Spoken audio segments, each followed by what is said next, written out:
तो आज हम एक बहुत ही छोटी लेकिन साथ ही बहुत गहरी कहानी को समझने वाले हैं। ये एक ऐसी कहानी है जो मेहनत से शुरू होती है लेकिन महानता पर खत्म होती है।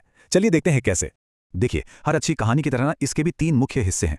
पहला, एक हीरो का संघर्ष। दूसरा, एक खेत जो कि उसके लिए एक इम्तिहान के मैदान जैसा है। और तीसरा, एक ऐसा महान काम जो इस पूरी कहानी को एक यादगार मोड़ देता है। कहानी की शुरुआत होती है हमारे हीरो मोटू से और उसकी एक बहुत बड़ी ज़रूरत से। यही वो एक चीज़ है जो पूरी कहानी को आप कह सकते हैं आगे बढ़ने के लिए धक्का देती है।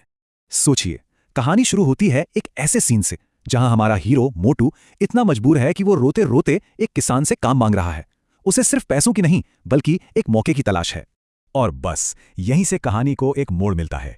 किसान को मोटू पर दया आ जाती है और वो उसे काम दे देता है।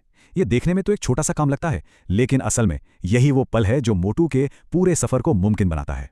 तो अब कहानी का दूसरा पड़ाव शुरू होता है, मेहनत का सफर। ये वो हिस्सा है जहां हमारे हीरो को खुद को साबित करना है। और ये कोई आसान काम नहीं था। पहले तो केले के बीजों की एक भारी बोरी, उसे उठाकर खेत तक ले जाना, फिर जमीन खोदना, बीज बोना और उसके बाद पूरे खेत में पानी देना। हर एक कदम में उसकी कड़ी मेहनत साफ दिखती है। पर देखिए, मेहनत का फल ना कभी भी तुरंत नहीं मिलता।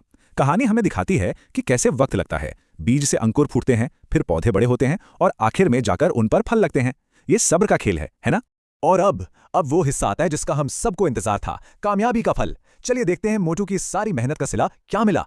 और नतीजा तो शानदार था। खेत में ढेरों फल लगे थे। कुछ एक नहीं बल्कि पूरी की पूरी फसल लहलहा रही थी। मतलब उसकी मेहनत पूरी तरह से सफल हुई। तो अब बारी थी इस मेहनत को असल इनाम में बदलने की। मोटू ने सारे केले तोड़े, एक गाड़ी में भरे और सीधा बाजार की तरफ चल पड़ा। और बाजार में तो उसकी मेहनत वाकई रंग ले आई। केले बेचकर उसे बहुत सारे पैसे मिले। अब यहां तक तो ये कहानी एक आम सी सक्सेस स्टोरी लगती है ना, कि एक इंसान ने मेहनत की और उसे उसका फल मिल गया। लेकिन असली कहानी तो अब शुरू होने वाली है। जी हां, कहानी यहां खत्म नहीं होती, बल्कि अब शुरू होता है इसका सबसे दमदार हिस्सा।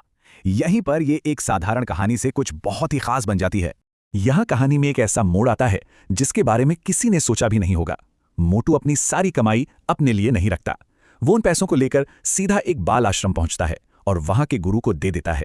जरा सोचिए, पूरी तरह से निस्वार्थ काम। और यही वो पल है जो इस कहानी को महान बनाता है। तो सवाल ये उठता है कि उसने ऐसा किया क्यों? जवाब इस तुलना में है।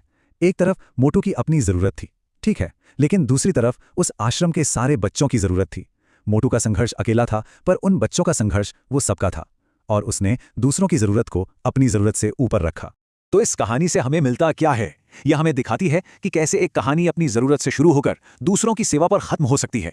कैसे कड़ी मेहनत का मकसद सिर्फ पैसा कमाना नहीं बल्कि एक बड़ा मकसद पूरा करना हो सकता है। और ये कि असली इनाम पाने में नहीं बल्कि देने में है। तो आखिर में यह कहानी हमें महानता के बारे में क्या सिखाती है?